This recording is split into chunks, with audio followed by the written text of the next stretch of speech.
One's ready. Go!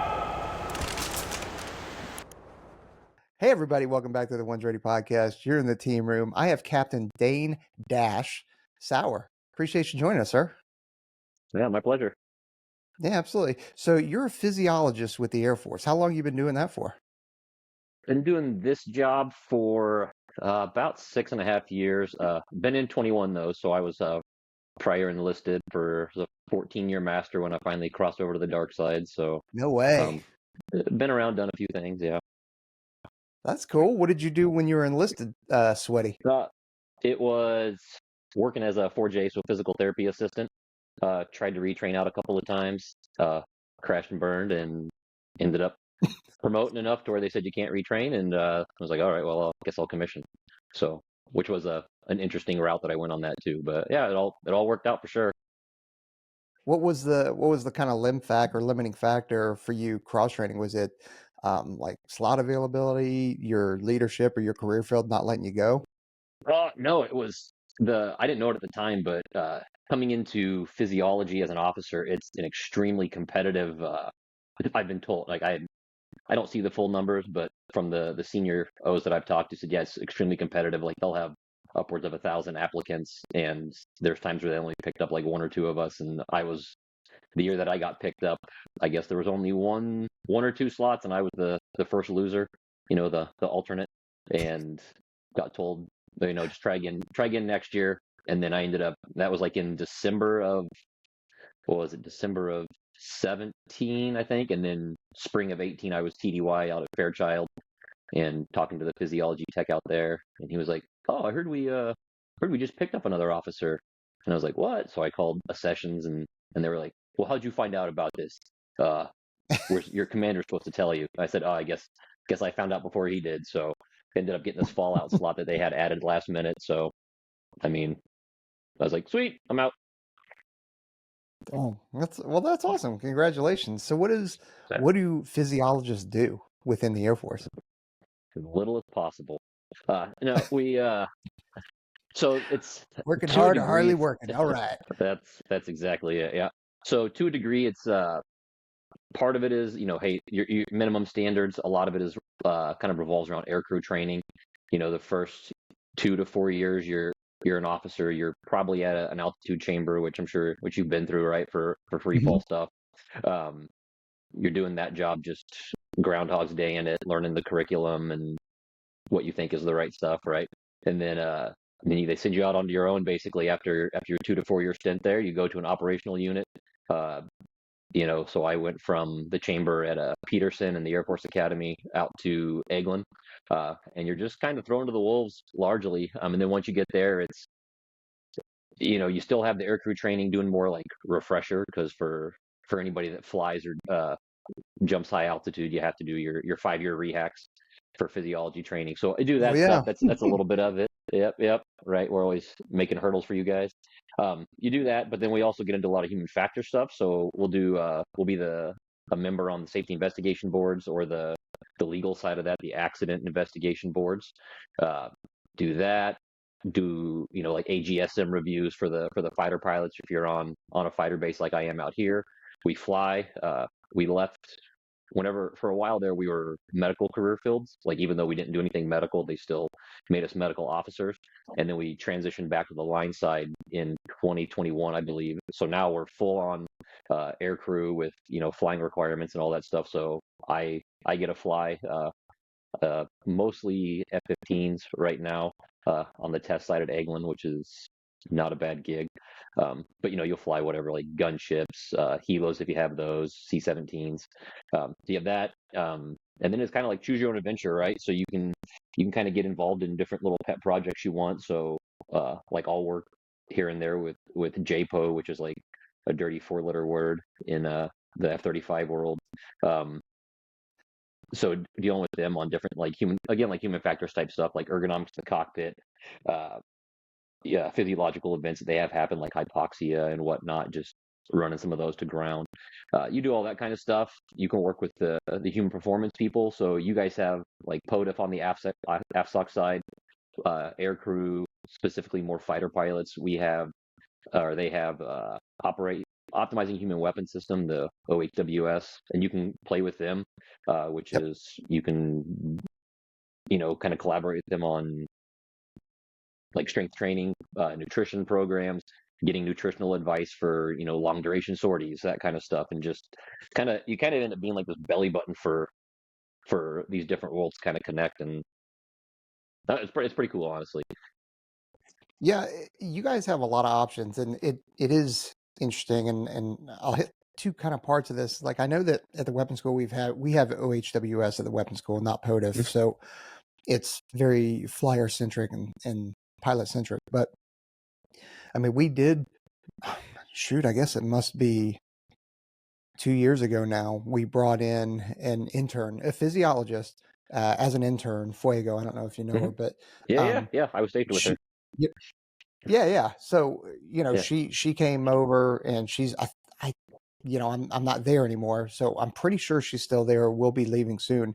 And the whole point was for her to hit every single MDS and try and figure out those stressors, those human factors and that kind of stuff, and essentially a research project on it. And I think that's going to be a continuous thing. So the web school is going to be bringing folks like her in, and you as well, um, but the one part, and I don't know if it's new or not new, or it's just I was young and naive, or maybe if it's in the last 10 years you guys have kind of made this jump. But it was amazing to me how much in the weeds you guys are with those human factors in terms of ergonomics of a cockpit or ergonomics of a parachute, all the how can I as a human, as a you know user interface, how can I use this better to optimize the human? No, I mean, I'm not sure how far back it kind of goes to whenever we really started getting our hands into that program. I'm sure it was like, hey, a couple physiologists said, oh, we can work with that, and then as the end user realized the value, it was like they kind of pulled more physiologists that were willing to deal with it, into those projects. And now like we have guys that are assigned to AFE programs, and whatnot. Like the JPO stuff, they have physiologists from the Navy and the Air Force, as well as foreign partners that all kind of collaborate on these problems and projects. So yeah, there's benefit to it. It's just like one of those things. If you're into it, you can go full send. Yeah. So, what other kind of things do you guys like? So, excuse me, still working on this cough. You you said it's kind of a choose your own adventure. What adventure did you choose as you were going through? Because you mentioned the JPO, you mentioned F-35 stuff. Like, where did you kind of jump in and go, you know what? I'm either really interested in this, or this is kind of my niche, and I want to make a difference in this realm. Hmm. Sure. So like the thing that really gets me is the human performance side, and kind of going, I guess, more non-traditional stuff. So, I have a lot of like I play a little bit of college football, and I'd say back then that was whenever I started realizing the benefits of whether it's, good focus strength and conditioning programming, and then, CrossFit became a thing, and I started getting interested in that to a degree. And then nutrition became a topic, and learning all these different, recovery modalities, like, supple leopard, all that kind of stuff back before it was super mainstream, kind of being like, oh man, this is good stuff. Why? And, when I was a PT tech, you'd always have these physical therapists doing just old, old programs to help people get over whether like shoulder pain and stuff like that. And I'm like, well, you hurt yourself doing kind of high speed stuff. It's not because you're 60 years old, it's let's Yes. try some of this stuff that they did, whether it was like voodoo bands, if you remember those being a thing, um, just all that different stuff, and like, oh, this really works. And then it just kind of snowballed from there to now at this point, I really interested in sleep, uh, not just taking naps for myself, but actually helping people understand the benefits, and different ways to get better with that. uh, Nutrition's a big one, again, kind of some of it goes against the grain. You'll have a lot of nutritionists that are very much trained in, and I'm not trying to like poo poo on them at all, because everybody has very strong opinions Yeah, on yeah, this stuff. absolutely. But they'll be very much like, oh, you need like a a lot of carbs and that kind of stuff. And I'm kind of more like, hey, maybe you don't need as much of that. Maybe it's more just a lot of unprocessed food with a higher protein content. Will get most people where they need to be. Um, have that. Supplementation is an interesting one. Again, and we can rabbit hole in any of these. I try to give as much advice on that as I can, but again, it's like, hey, I'm not a doctor, but I have good personal experience with these things, as well as just researching stuff, whether it's digging into the studies like Huberman Lab. He posts a lot of that stuff, and I'll read into those kind of things.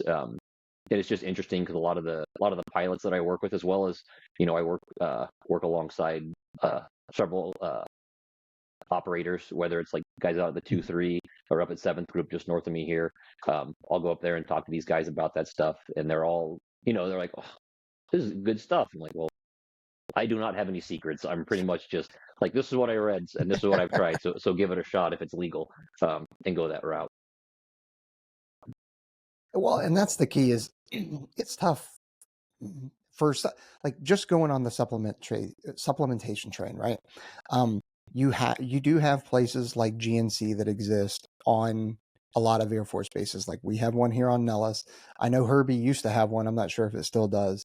And they would sell things on there in the store on base that active duty members could not take, Oh, because they would end up, it was on the banned list. yeah, you And that remember was a Jack real 3D struggle. And back in the people are day? they don't know. What's that? Yeah. You remember Jack 3D back in like 2011? That stuff was. It You was bet like, I this is the do. best. This is the best pre-workout since ephedra, and then all of a sudden everybody's like failing drug tests, and it's not just the Army; it was the Air Force too. And they're like, oh, this is like two molecules from being meth. I was like, oh well, Yeah. that explains why it was so good. Whoopsie.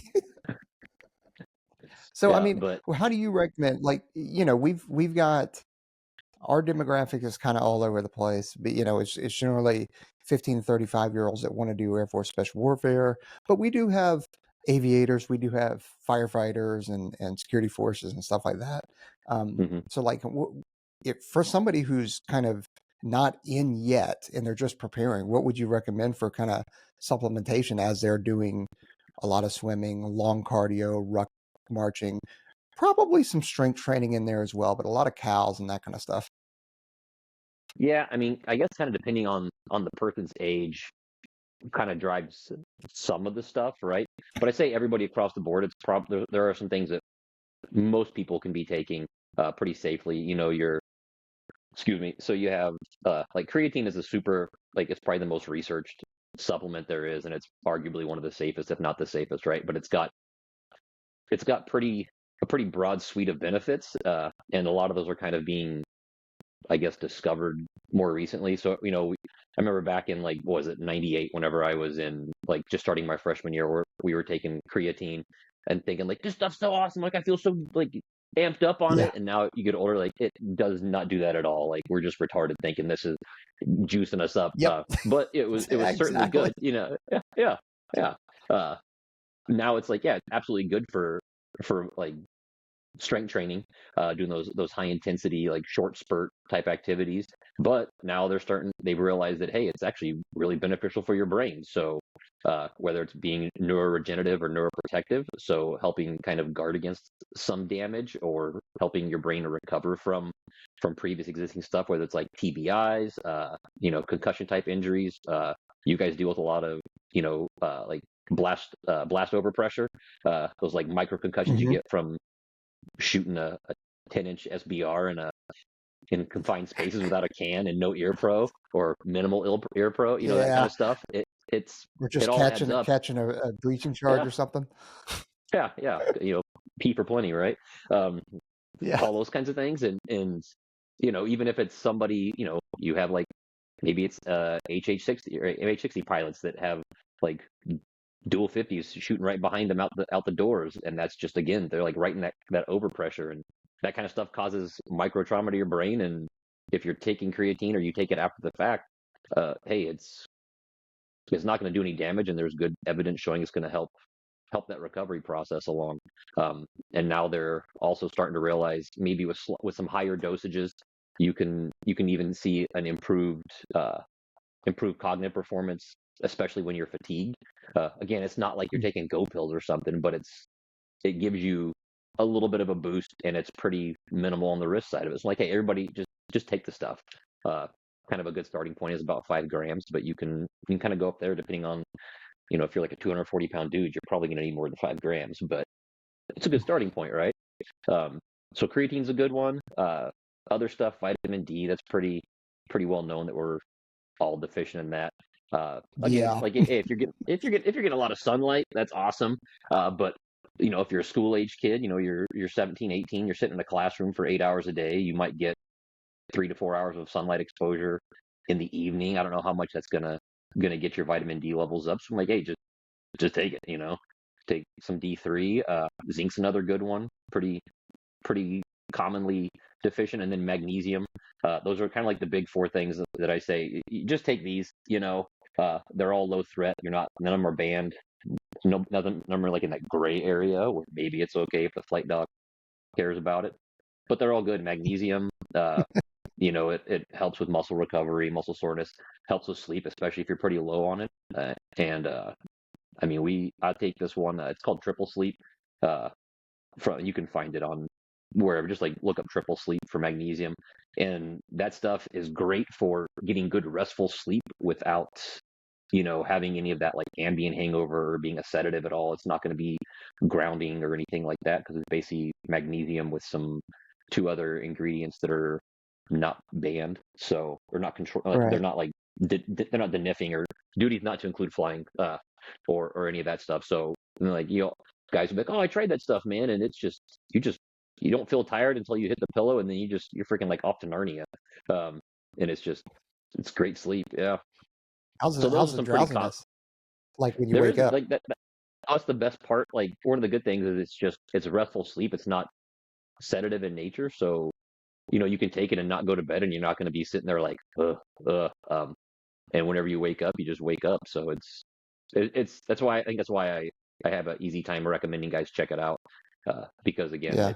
you're not groggy. Even if you get up, like say you go to bed at whatever, like 10 or 11 o'clock, you got an early start the next day. You get up at like plenty times. I'll get up at 4, and I'm not dragging butt trying to get outside or anything. So again, it's just like there's plenty of other supplements out there, but that's the one that I kind of latched onto for magnesium, and I like it a lot.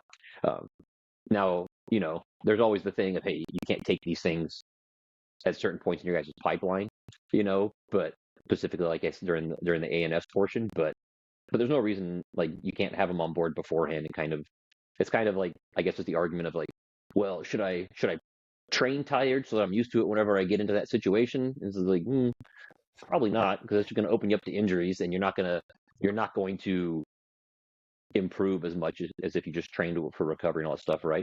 So that's one side of the supplement house, that I push. Protein intake is another one. If you listen to, are you familiar with Peter Attia? Yes. Yeah, so I've heard him say a couple times that Americans I think it was him, have a chronic protein deficiency, and I'd say that like that's probably correct. If people actually measure their macros for a couple of days, they'd see that they're probably nowhere near getting enough protein, especially if for your guys' listeners, guys that are trying to, you know, improve their performance and probably put on a little bit of muscle, especially in that like late teens, early 20s world where it's like next to impossible to gain any weight. Um, Shooting for that gram per pound of body weight is a pretty safe target. And if you're not actually checking how much you're getting there, dude, you're probably so short. I know for myself, I've always tried to eat more, and then like last year I said, all right, I talk about this a lot. Let me just see how far off I am. And I was like 40 grams short uh, on a regular basis.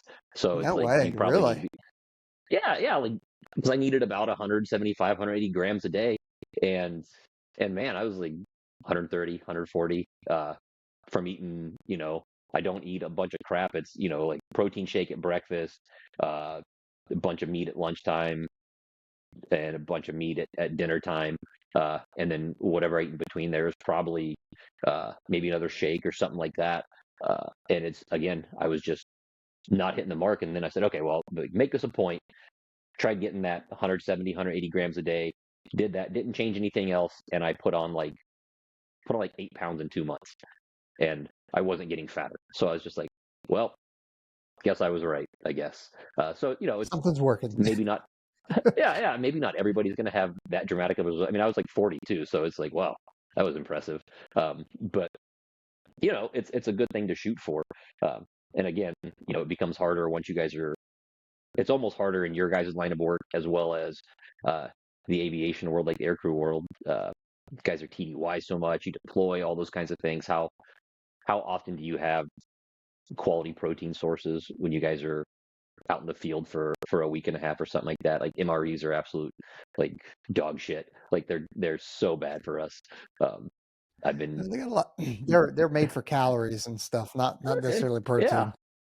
yeah, and they're ultra processed. We get into there's again like chasing rabbits here, but you can get into it's packaged. Like what is it packaged in? What impact does that have on your body? Because it's basically like some kind of lined plastic, and then we heat it up in those little pouches. And again, if they let you heat it up, it's like, oh my gosh, like what kind of crap is in this packaging that's just being transferred into that food? It's so bad. Um, Yeah, no, you're 100% right, and that's like I'm sitting here drinking out of a plastic thing, right? And I do try and minimize that alone because and I think that's important to try and get BPA free, but ideally if you can drink out of metal or glass, I think that's mhm. better than anything, even the cans. So people talk about, well, I'm drinking out of aluminum can. Well, that inside, if you the lining of that aluminum can is still a plastic type material.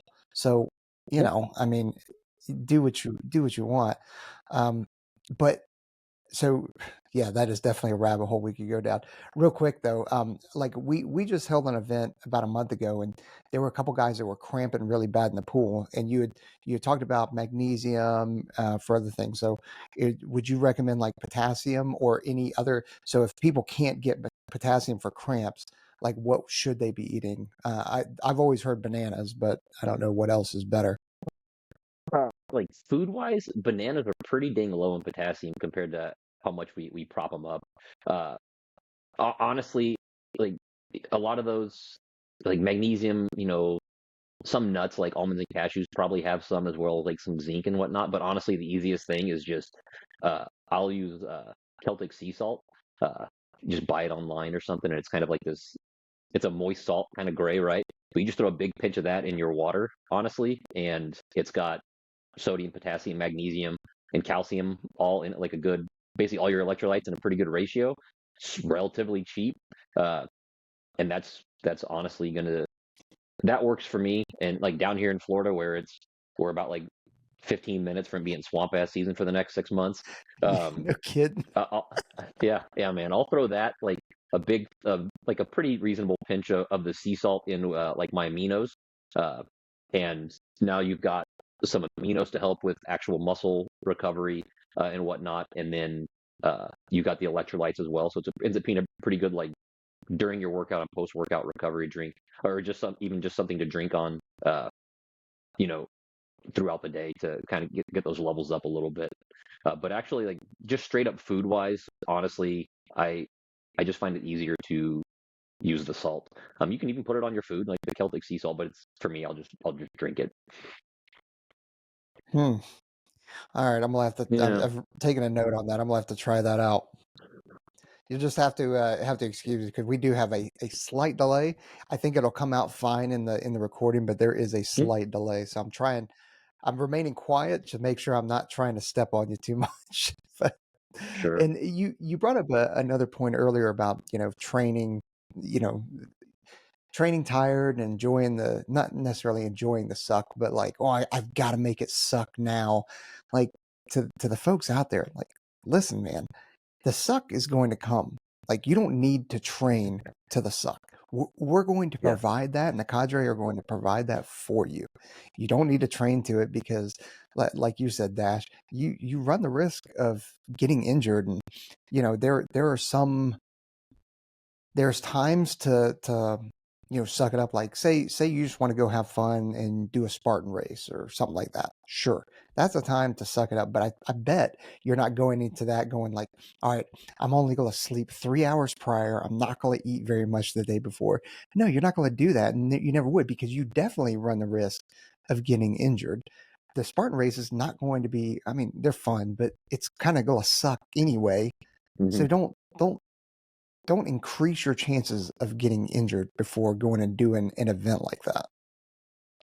Yeah, if you want to train yourself, like if you're concerned about the mental toughness of it, I would say you'll get plenty of that doing your, your water con training, and that kind of stuff. You don't need to make it harder on yourself just for the sake of it being physically grueling. Again, you're just waiting to injure yourself. Yeah. So you brought it up, and we've talked about it before. Sleep. And I always attribute it to Matt Frazier, because I think Matt Frazier is the one that said it. But he was like, listen, if there was one thing that you could do that would impact you cognitively, physically, physiologically, like, and if they could bottle up sleep in a pill form, it would actually be Hmm. illegal. So like, let's jump into sleep. Like, how important Right is on. it? How can we increase our sleep? At like sleep hygiene, the whole deal. I'm just gonna let you like wind you up and go. All right on, man. Yeah, so sleep is obviously super important. I mean, this generation that is, again, like your late teens, 20-year-olds, right? They've kind of come up in, I guess, what is the digital age. So they've had devices, and that they've it all those, like the amount of like stimulation we've had from like TV and video games and phones, constant access. It's kind of created this scenario where we're always spun up right up until bedtime, and I think it's kind of created this. It's not the only factor, but it is certainly a contributing factor to just this poor sleep practices that start pretty young in life. So now these like young dudes, maybe a couple chicks listening, uh, they probably have pretty bad sleep habits. Whenever you're young, it's very easy for youth to kind of compensate for a lack of sleep. I mean, you just think about how often you do stupid crap whenever you're young, whether it's like just wrecking yourself on the weekend. Of course, not whenever you're underage, but once you're 21 and over, just getting ripped on Friday and Saturday, and you go in Monday, um, and you're okay. But then you do that whenever you're like 35. You have like 4 drinks on a Friday, and like on Sunday, you're still just like, oh my gosh, I destroyed myself, right? So when you're young, Yeah. you can kind of ride that ride that wave a little bit. But if you don't develop these good sleep habits earlier in life, it becomes much more difficult to learn them later. I mean, it's absolutely a trainable skill. You can certainly work on it when you're 30 or 40.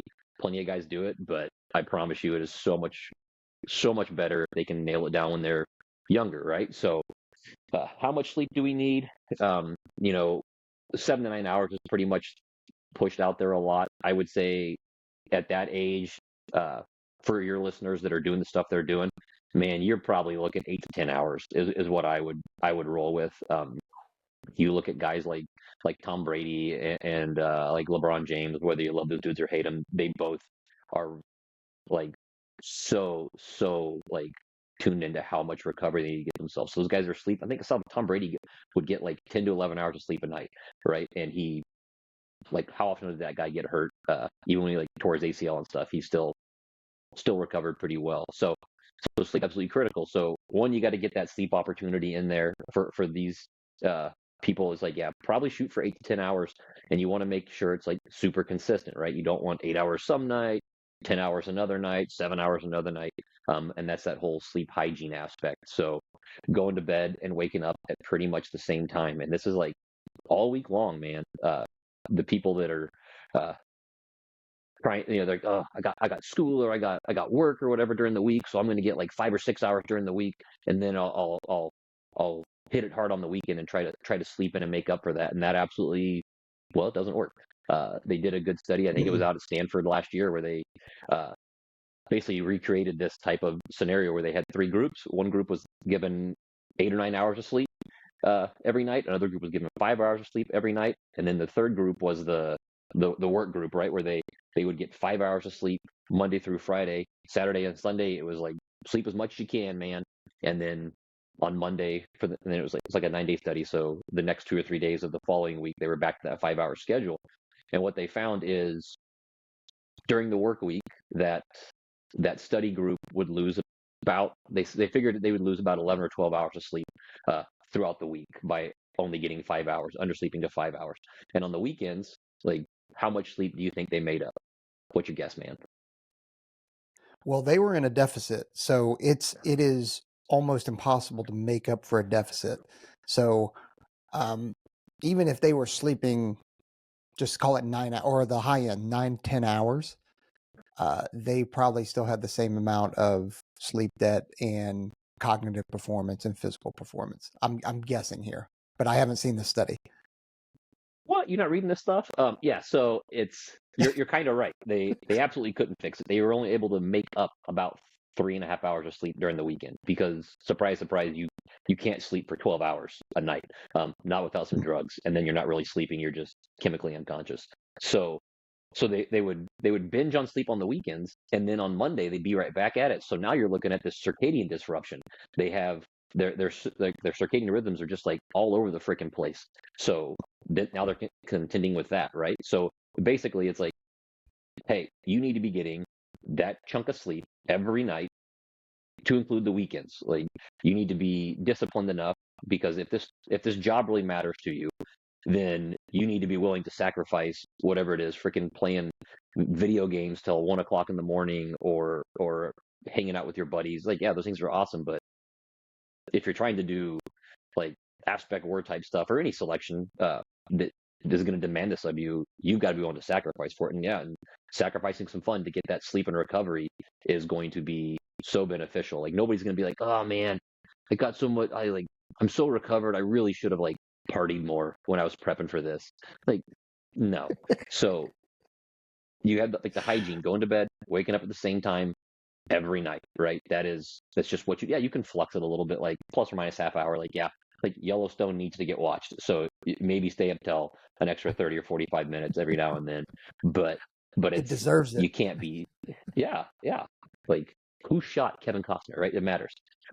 But so you got to be like super consistent with it as well as the wake time. Um, you will feel better if you think you need a little extra sleep on the weekends or during a weekday, whatever. Try to get a nap in there. Like naps are not bad. I mean, despite what, like it's really annoying how like 202, which is like one of our AFI's guiding aircrew like rules, right? It's like, hey, naps are allowed in crew served aircraft up to whatever it is, like up to 30 minutes or something like that. Uh, but whenever you're on the ground, you can't be sleeping. Like, how dare you sleep during the duty day Yeah. when you may actually have an hour and a half of nothing to do? So I'll tell my guys, I'm like, I don't care if you take a nap. It's great, go do it. So, if you think you need extra sleep, go get a quick power nap. Again, hey, being able to fall asleep for a quick 20-minute nap, that's a pretty useful skill, especially like from the guys I've talked to that have been through ANS, there might be opportunities for that kind of thing. So if you're good at it going in, hey, that's awesome. So zonk out for 20, 30 minutes. If you're sleeping longer that during your nap, there's you might run into some of that sleep inertia where, you take that 45-minute nap and you wake up and you're just like, oh my gosh, I can't come out of this fog. So you probably slept too long there, right? So you're in the deeper stages of sleep. But when it comes down to it, if you can take a nap and then go to bed at your regular bedtime, the nap was justified and okay. If you can't fall asleep at night, you probably took your nap too late in the day, or your nap was too long. But that's a good way to kind of make up for a little bit of sleep. And even just maybe you can't sleep, maybe it's too busy, but even just go out to your car, something like that, and just get it quiet and just shut your eyes and just relax for 15, 20 minutes. I know personally that'll help kind of reset me a little bit, give me some extra juice for the afternoon. But I think there's starting to be some actual scientific evidence showing that kind of like that non-sleep deep rest can again improve your just like your mental acuity for the rest of the day. So doing all those are just like good practices that I say roll with. Yeah, I think we've got to destigmatize the napping during a day or napping during lunch. I remember I remember having some team sergeants that, some of the guys would go out into their car and sleep, or go up into their cage and sleep, during lunch. It wouldn't, like, to be clear for everybody out there, it wasn't when stuff was going on, right? People aren't going like, well, looks like we're building Rams packages. I'm gonna go take a nap. It wasn't that. It was like, okay, lunch, just ate. Let me just take a quick 10 minute. That's all it is.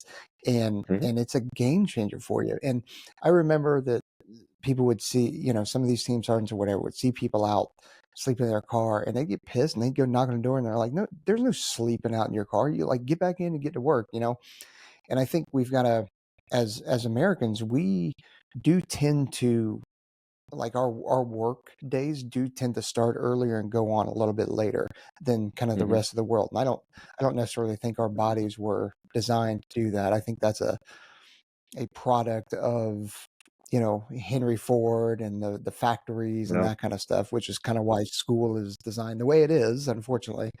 But um, so in there was a time that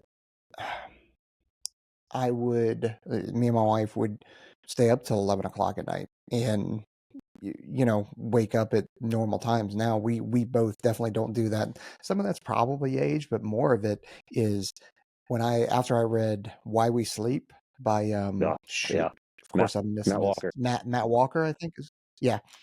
That was like oh my God, dude, let me try this out. So we started going to bed at like 8:30, which I would probably go to bed a little bit earlier if I could, but like um 8:30 or 9 every single night. And it doesn't matter whether it's on the weekend or whether it's on a work day. Like at 5:15, 5:30, I'm up. That's what my alarm's set to, unless I'm coming back from overseas and I just need to try and catch up as much as possible. But even when I have nothing going on, I'm still waking up at that time just to keep that circadian rhythm on track. Um, and I don't know, man. It seems like it's worked out well for me. Um, Mhm. but I don't know. I like it. I don't. It's also to say that it's okay to occasionally have an excursion out with your friends or at a concert or whatever it is. Oh, Like, yeah. it doesn't mean you have to live this boring life and, like, oh my God, I can't do anything. You absolutely can. It's just you can't burn it down every single night or every single weekend and expect to perform, especially for buds, Special Forces Assessment Selection, Ranger School, Air Force Special Warfare. Like, you can't do that.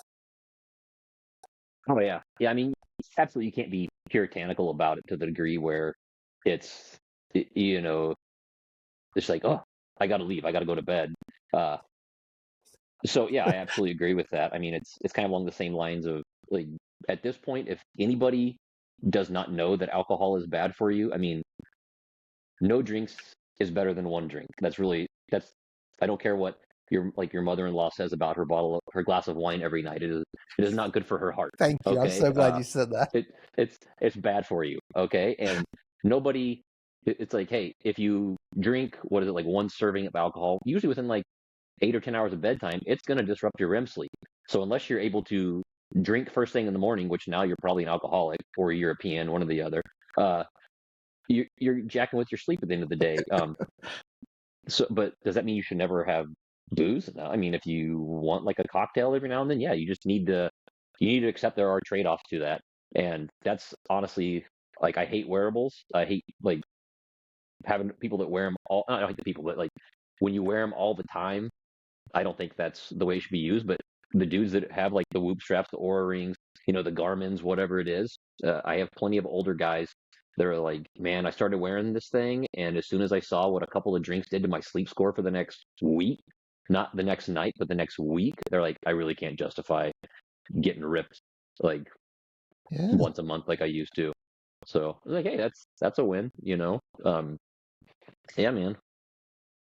Yeah, for sure. And if you're a data analytic kind of person, a Whoop strap or an Aura ring will definitely help. And honestly, if that's what you need to kind of like get knocked in the head and go like, oh, I this makes sense to me, then, and I need to prioritize sleep, then right on, or prioritize not tying one on with booze, or even like, I know we're talking to a lot of active duty or future active duty, but weed affects that too. Like if you're going to do marijuana in some capacity, for the folks that aren't in yet, that is, you may think that you sleep better, but your brain is still doing things, and it's Yep. not acting and recovering in the way that it's supposed to.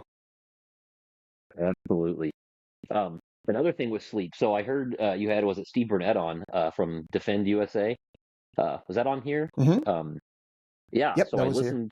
I heard him talking. So I reached out to those dudes and I was like, hey, because like my big thing is like when we go TDY, specifically TDY, sleep sucks, and a lot of it is we go to these hotel rooms, and the hotel rooms are like a balmy 75 degrees, right? So it's always I can't get the room cold enough to like get to sleep, right? Because so whenever you're sleeping, your core is trying to drop about 2 or 3 degrees Fahrenheit, and if the room is 70 degrees, you're never going to get there. So you never hit the deep recovery sleeps, and you just kind of keep bouncing off, and you wake up and roll over to cool off that side. So like I hit up those guys because I'm thinking, hey, maybe we can try this stuff out, see if it's actually beneficial to make sleep kits for guys going TDY. Because we're already sending guys out with like, hey, here's some mobility stuff. Here's like lacrosse ball and those things. Here's a little workout plan that you can do in the hotel while you're gone for 2 weeks.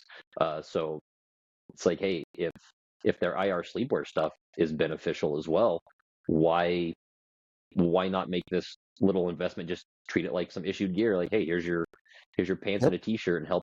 Like, if it's gonna legitimately help at all, well, why not spend that 150, $200 versus guys just feeling like crap, like, and paying for on the back end versus the front end? I mean, have you tried their IR sleepwear at all yet?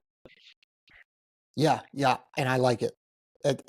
Yeah. And I give it, let's see, I've had it for about a week now, and so far I like it. And I'm about to travel here in a couple of days, so I'm gonna take it with me as well and just see how, because here I can control the temperature in the house. Like, no kidding, Hmm. it's winter time right now in Vegas, and I got it. It's Vegas's desert, so it doesn't get wicked cold, but it still gets into the 30s and 40s at night. And I sleep with the window open. Like, it's frigid in my Hmm. bedroom. Now, like you said, though, we travel so much, and the hotels, they're going to lock it down so that people don't go in there and crank it down to 65. Some will let you, but so you don't crank it down to 65 and burn up their electric bill. So I'm looking forward to kind of traveling with it and sleeping with it for like 4 days at the where we're staying, just to see how it does. But so far, I like it. Yeah, I got mine yesterday because they sent me a little testing evaluation setup, which freaking awesome. I mean, uh, so I'm kind of ground testing that stuff, and I slept with it last night, and yeah, I mean, I didn't sleep any longer than usual, but I'm so like skeptical of everything. I'm probably, like, oh, do I feel better or do I not? But it's, we'll give it a go and see if it's worth it. I mean, hopefully it's something that I can convince, you know, the units that I work with, hey, just like buy some of this kind of stuff because it's low hanging fruit, may as well give it a go. Yeah, and in the grand scheme of things, so we and you'll know this. So I'm interested to see if you actually are like, no, dude, that's dumb. Just get that out of your head. But if a placebo works, is it wrong? Right? If I say that there's no scientific data for these IR sleepwear, and I wear it, and I sleep better, or I sleep longer, or I just get better quality sleep, I feel more recovered and rested when I wake up. Yet it's just a placebo. Did it still not accomplish the goal? Right? Isn't it still worth it at that point? I don't know. What do you think? I agree with it. I mean, I think there's probably pretty easy evidence to show because you can throw like wearables on somebody, the Aura Ring or the Whoop, something like that, and you can actually track their deep sleep to a degree with it. So it's pretty, you can get some degree of objectivity with it. But just like when we were in high school, we thought creatine was like giving us all kinds of energy, and we had good workouts with it. It's like, well, I don't really give a shit. Like if it helped, then it helped. Did it do what I thought it did? Physically, no, but psychosomatic goes a pretty long way. Yeah, no kidding. Well, good. I hope the defend works out for you. That's good. I'm glad that you guys are testing it out, and I hope you find some benefit in it. So, like I said, I'm interested to try it out in a not routine kind of environment and Hmm. situation. So, um, you had mentioned when you first reached out to me, you had mentioned testosterone. So I kind of like to dip into that, just to see, because to be honest, it's I think it's been well known for a while. However, a lot of people just see or testosterone replacement therapy, or that, human growth hormone, kind of, at least on the active duty side, being like, dude, you can't take that stuff. You can't do that. So what's kind of the truth data on it? Can you take this stuff when you're active duty? Can you get a medical endocrinologist to actually prescribe this to you, and should you even explore it? So kind of like starting at the top with why. So this is kind of a, I guess you call it like a pet project of mine that I'm trying to work on, just because of I have, so on the 35 side out here, I work with the F-35 training, like they're training all the students, and most of the instructor pilots, the IPs, a lot of these dudes are older, right? They're not like 28-year-old captains. They're, 35, 40-year-old, even some like over 40 dudes that they went through the GWAT, so they've had like all the long-term impact of that lifestyle, flying at night, crew rest during the day, which like night shift is terrible for your body anyway. Even if you were Oh getting 12 yeah. hours of rest during the day. Yeah, yeah. What? No way. You have that. I have seventh group guys up there that are still doing this kind of stuff because they're still going down, TDY and down south, and then some of the guys over at the 2-3, and then I have the AFSOC guys up at Duke Field.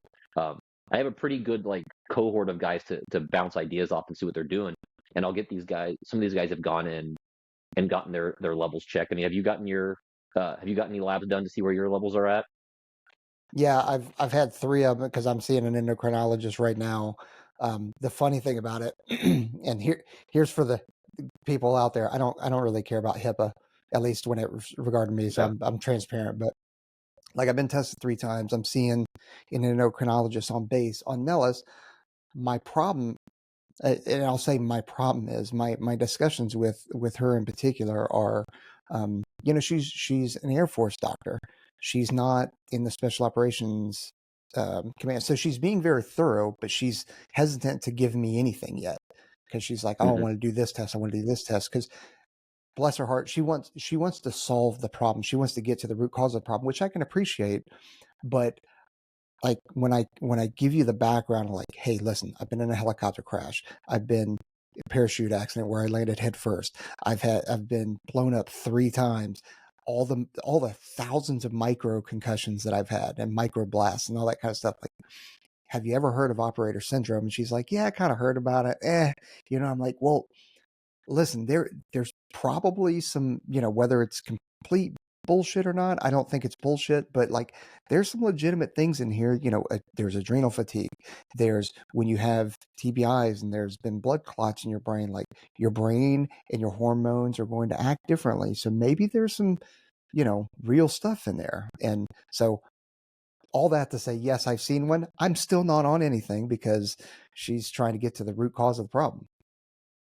Yeah. What were what are your levels at right now? 300. 300? Yeah. So normal reference range, right? 300 to 900 nanograms per deciliter, and you're like right there at 300. And it all depends on your doc. I mean, the thing is, docs in the military, they do have like they're your primary care physician, your flight med doc, whatever. They do have a certain amount of freedom with, or like whatever you want to call it, like authority to prescribe things, but they have bad data on a lot of stuff. There's maybe not always a lot of data to pull from. I mean, you look at the TRT world, and there's just how many really good empirical studies are there? There's not many.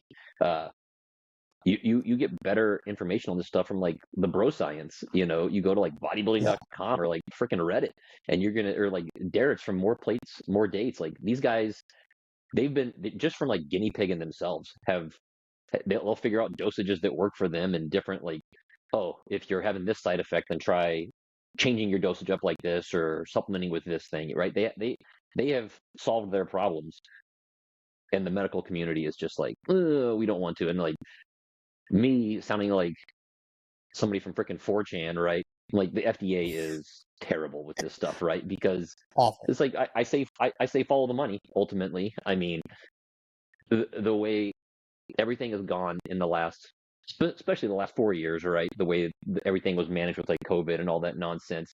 But everything coming out like the food pyramid was like, oh, this is just how we're supposed to eat, right? And then you find out that the way that was devised is like they basically paid a bunch of doctors like $15,000 60 years ago to say sugar's good for you, fat is bad, and that still isn't mainstream knowledge.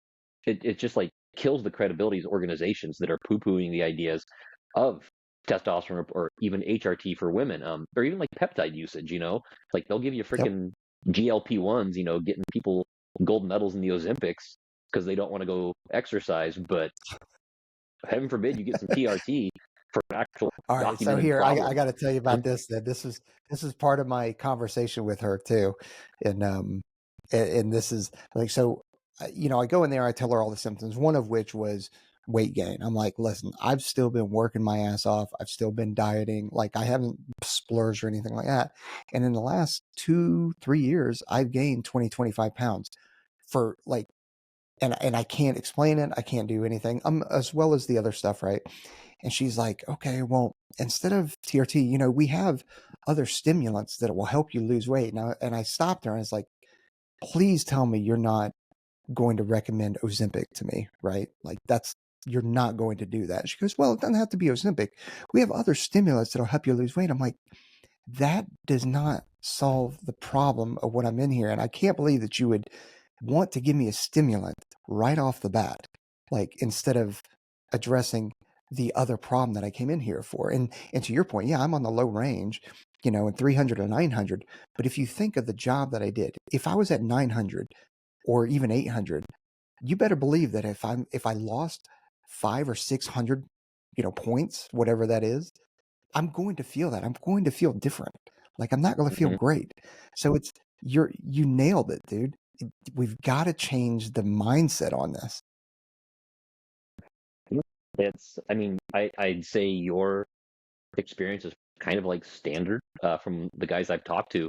Um, but so like, what is causing like this stuff, like this low testosterone, right? Part of it is just environmentals. Like you look at, the last thing I looked up the other week was I think it was from the mid 90s to the early 2000s, like 2010-ish, somewhere in there, like this, like, there's like a 25-year span, right? So maybe it's like 1990 to 2015, right? 25-year span. The average American male's test has gone down 25%. All right. Versus what it was before that. And I remember seeing something years ago that American men our testosterone levels are 40% lower than they were 60 years ago. So these are like that's already baked in, right? And what's causing that? It's we can it, I'd say at this point it can't really be considered conspiratorial or like crazy conspiracy. Probably like it really is a problem.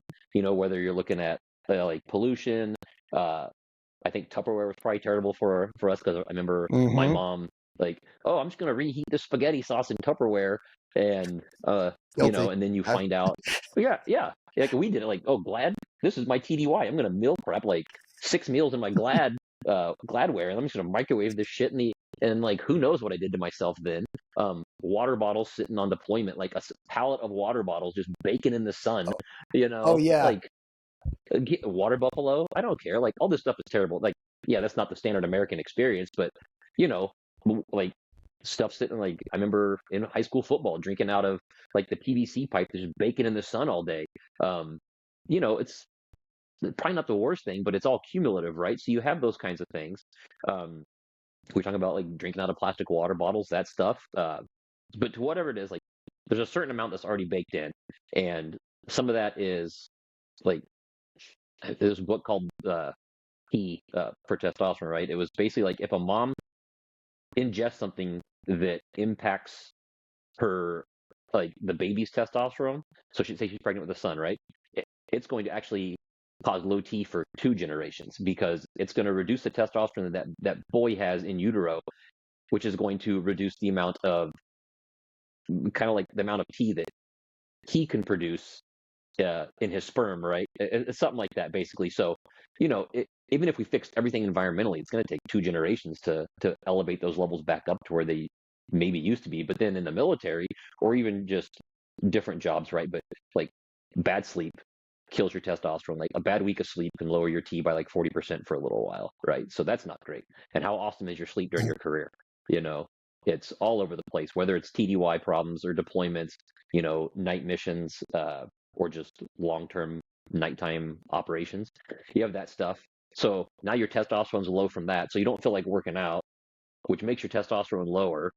So then low T kind of affects your mood in general. So then you maybe eat some crappy food to make yourself feel better, or you just make bad food choices because you're also tired and eat ultra processed food. That makes your testosterone low. So it's like this like death spiral we're stuck in.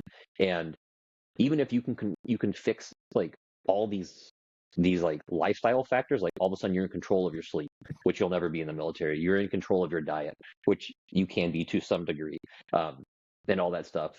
You still are stuck with low T, and like maybe there is a long-term fix for it, but if the military has put you in a position to where they're causing these problems, then it's on them to fix it. And what's the problem with the freaking what's TRT? We'll give you Adderall if you have ADHD. Like Right. we'll give you go pills. Like here's some amphetamines. Go nuts, guys. We'll give people Ozempic, which is a peptide, and that's like a whole different world that I've got some stuff going on there.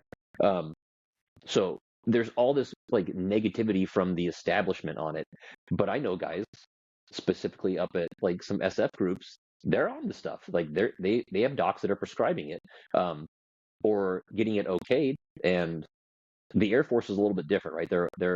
They have different sets of rules and people making the rules, or making like judgment calls. But if I have Army got like SF dudes that are able to deploy with this stuff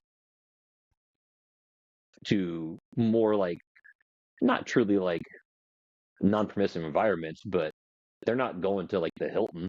They're staying in freaking like shacks and tents and crap like that. Yeah. So clearly, it's not a problem to use TRT down there. So why can't we in the Air Force, right? Um, it's a lot of it is just on your doc. If they want to do it, then they can. They may have to get a waiver for it, especially if you're like on flying status, but it can be done. It's just they don't want to do it because they're scared something's going to happen, and then all of a sudden, like they're going to be in trouble, right? But the guys that I know that are on TRT, because like so for reference, you said you're at 300.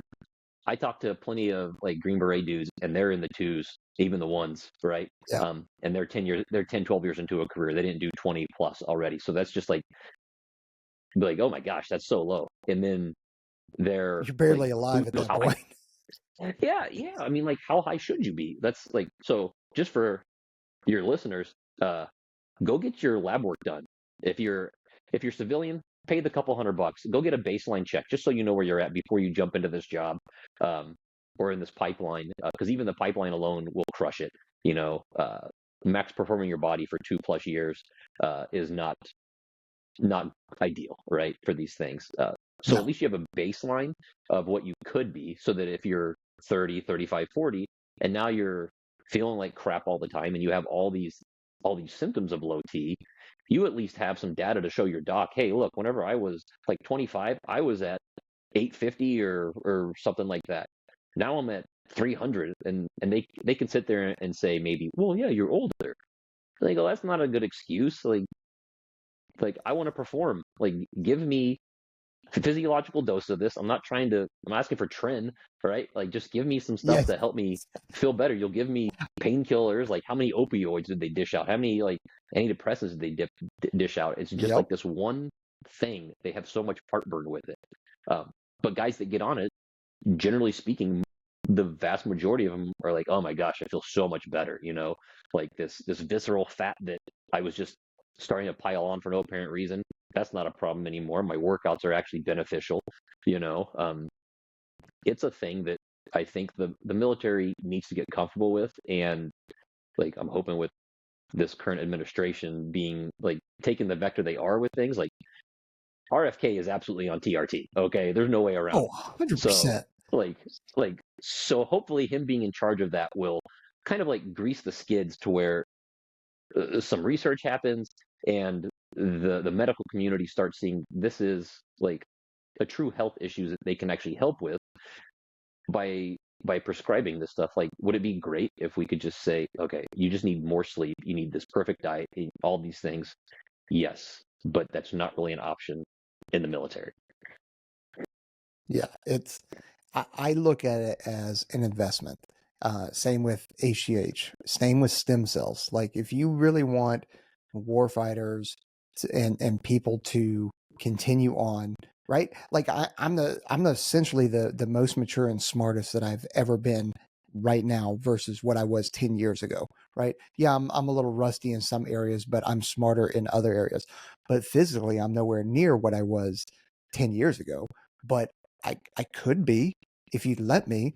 And then that investment not only plays while you're in active duty, but then also when you start doing, veteran affairs, disability claims and stuff like that, these are injuries that you have either had and repaired or you don't have because you've been able to maintain a certain level of uh, physical readiness, physical fitness. Stem cells have helped you repair knees, shoulders, elbows, back, that kind of stuff, Mhm. and probably saves the taxpayers a lot of money in the long run with the investment up front. And you heard Steve Burnett during the defend talk about like, hey, it's a small investment now that'll help later on that could and will pay dividends if you allow it to. Yeah, absolutely. I mean, it's the upfront cost always scares people off, um, as well as the upfront risk. They're like, oh, like what if somebody gets like we heard that prostate cancer is a higher risk from TRT, which guess what? It's not. Um, a bad study from decades ago, and that's just what has permeated the medical community. Um, it's I am trying to make this like a thing that becomes accessible for at the very least the special operations and the aviation communities in the military. It's just it's a very slow process of trying to gather little data points that you can and then finding doctors that are on board with it and aren't looking at it as like this guy just wants to do steroids. And it's like, no, first off, like you need to look like, okay, the military, like you're trying to win wars, okay? Just like in sports, you're trying to win games, all right? Nobody wants warning track power in baseball. They want to see home runs, all right? And if you got to juice them up to do that and you can do it safely under medical like supervision, why aren't we doing TRT in the military, right? Like Mm-hmm. it's there's not a good answer for it on why they don't do it other than like, oh, we're scared, basically is what it comes down to. So hopefully it's something that becomes normalized eventually. And women deal with the same stuff. I mean, they have, estrogen's a pretty well, or menopause is a pretty well established like phenomenon that they're going to all go through. And that's like everything shuts off, guys, we have andropause, they have menopause, and they used to do HRT for women. It was pretty common until the FDA decided to do some like safety study that was super janky back in the 90s. And now they kind of like are starting back from square one with that as well.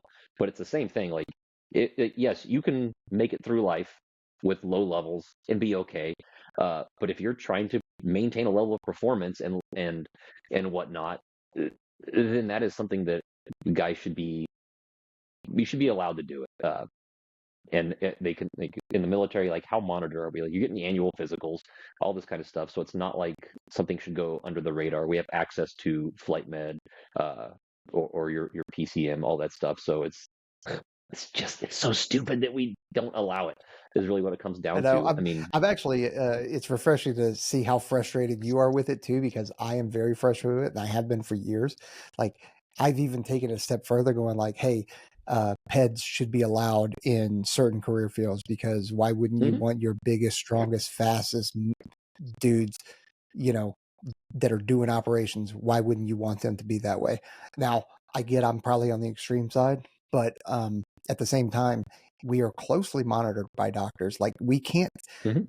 for the listeners, like there are some over the counter medications that you could go to Walgreens or Walmart or whatever and get that we are not, as a jumper or a flyer, you are not allowed to take, Mhm. right? And Yeah. they are the most innocuous drugs that you could get, but the Air Force says, "Oof, you're flying there. There's too much risk," and you're like, "Dude, what are we talking about here?" Or if Mhm. you take something, then it automatically you can't fly for 24 hours, and it's a self-diagnosed kind of thing. It's just it's weird. Yeah. It's super frustrating. Um, Peptides are another, or like kind of like right along that same vein. I'm not sure if you've had any experience with those. Like probably the most common one is going to be like that BPC 157 body protecting compound, which is basically a compound that is made in your gut already that is present in acute injury, like acute healing phases for injuries, and like so many people on the civilian side specifically are taking things like that with TB 500, these peptides that will help healing.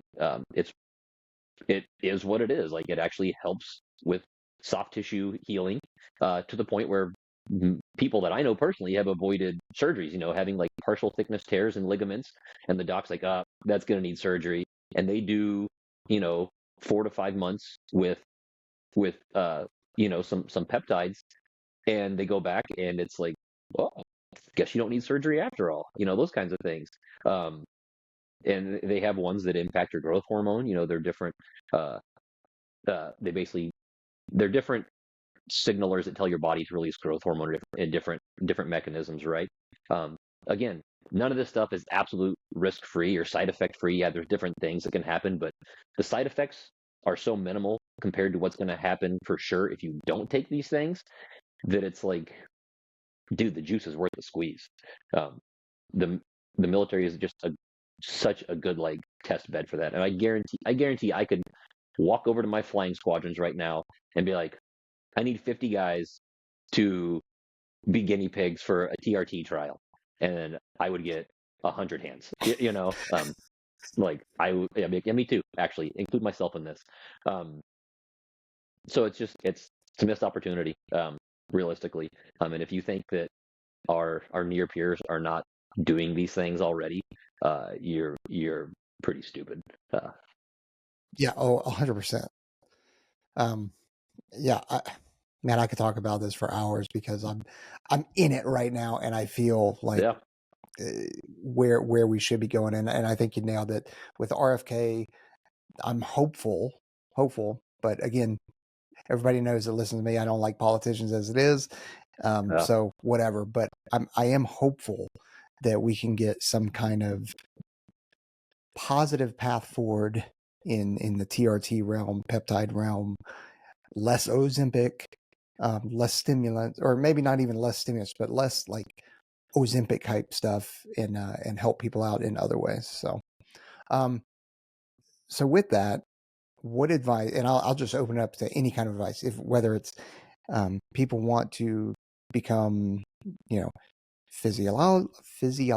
ooh, I can't even say it. Good God, that's really bad. Physiologists or TRT or supplements for the pipeline. Like, what advice would you just give the people? Open it up, free range. oh man. I mean, a lot of stuff we already hit on. You know, taking those pretty low threat supplements are a good starting point. Uh, I would say if you're somebody that's on a lot of caffeine, you probably, especially if you're going into the pipeline, I think caffeine is something we take way too much of. Like I absolutely drink coffee and whatnot, but I have gotten away from stem-based pre-workouts and have found that the non-stem stuff works pretty well if you're getting enough sleep. Um, and once you get your heart rate up a little bit, you're good to go. There's things that like if you have you are you tracking like different functional mushrooms like lion's mane and chaga and Yep, cordyceps for like it's nootropics? good. I love it. Have It's you? great. Yeah, yeah. Well, we're not supposed to take those apparently without like letting the flight doc know. Um, yeah, yeah. Really? All the people that have had like it's on a list of I don't know if they're mentioned specifically, but it says nootropics is what I was seeing. It was like some poster that a flight doc put up, so I didn't really read it too hard because I'm like me, whatever. But yeah, those kinds of things like those those are pretty beneficial, and I think it'd be better that people take that kind of stuff that is going to improve focus and attention span and whatnot without all the negatives of caffeine. Nicotine's another one that like Zen's right now. I swear that the DoD should be sponsored by Zen. Like just we got rid of that identifier patch. Just give me a Zen patch now. Yeah. That like just like NASCAR drivers.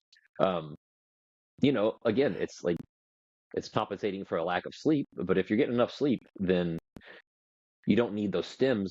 And if you can take the Yeah. nootropics that actually will improve cognition and focus and whatnot, like, dude, that is such a better alternative. Doing those things, nutrition wise, it's like the easiest advice there is just minimizing those processed foods as much as you possibly can. If you're going to be in the pipeline and you're eating chow hall, I mean, you're kind of SOL on that one. I mean, I ate chow hall for like 4 years while I was like junior enlisted or whatever it was. However long it took me to make E5. I just ate it the whole time. I survived, but like outside of that, like if you're in control of your diet, get rid of that processed food. I'm a big fan of buying local beef. Just getting like we have 5 kids and they are freaking straight up carnivores and eat so much Hell freaking yeah. meat that it costs us like A so much fortune. money to feed them. Yeah, but again, I'm paying for it up front. Like I know that they're eating good quality beef for most of their meals. They're not eating freaking Twinkies and Lunchables and other like just trash. Uh, and that again, like that will start improving other facets of your Yeah. performance. And it's not rocket science. But if you can do those things, it's a good practice. Um, sleep, sleep is super critical. When it comes to fitness, I think this is something, and like I'm super nerdy for different ways to train, do strength conditioning, all these, always trying to find a new way to do it, but don't don't overthink it. Don't make it more complicated than it needs to be. I remember talking to a crow a couple of years ago. He was coming for some HAP refresher, and we were talking about all the sweet gadgets and crap that POTIF brings. All these different training mechanisms, whether it's like these tempo trainers that you hook up to the bar to see how fast the barbell's accelerating, and like different, like little ping pong balls you can measure to where to like check your gait and all this stuff. Yeah, those things are super awesome, but you don't need to take it to that level. I mean, like sometimes you just need to be a hammer and hit the nails. Like you don't need to be freaking like the Tesla of fitness or something like that. Okay. That's a good way to go with it. I'm trying to think. Those are some pretty simple things, honestly. I mean, if anybody's interested in doing this job because you asked about it, you're probably not going to find much on the internet. I had no idea really what it was. I just saw the the little blurb that we have in the not CFETP, but the career field uh, explanation or whatever it was. It basically just said Like the job aircrew training. description. Yeah. It was super generic, and if you've come to find out, oh, you do a lot of public speaking, and you can get Yes, you involved in do. like research. Yeah, like research with with the AFRL, the research lab people. You can get like all these different vectors with it. They just don't tell you. And same thing with the enlisted, the physio techs. That nobody I've ever talked to had any idea what the job was. And that's like a mixed bag. Some people are like, oh, pleasant surprise.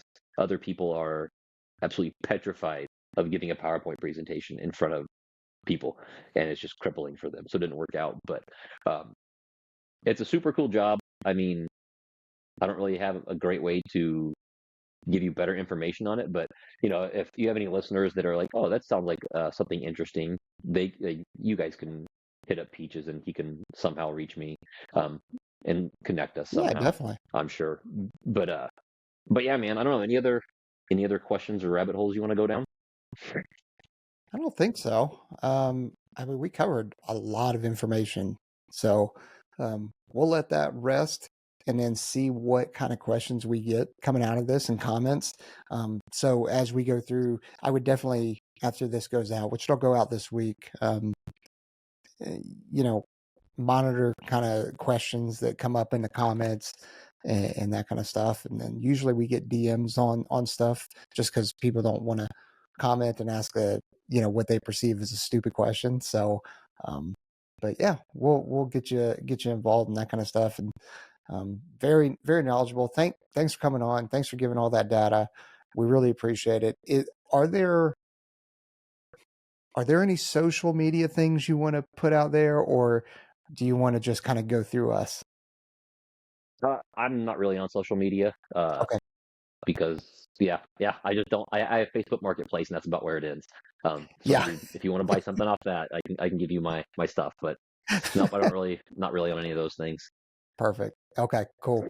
Well, everybody, again, thanks for coming on. Everybody else out there, don't forget to visit onesready.com, buy us some merch, check out our partner discounts from, Attack Lead, 18 Alpha Fitness, Modern Athlete Strength Systems, Defend, DFNDUSA.com. Get yourself a discount if you use the promo code onesready, and check out their IR sleepwear. All right, we're out here. Later.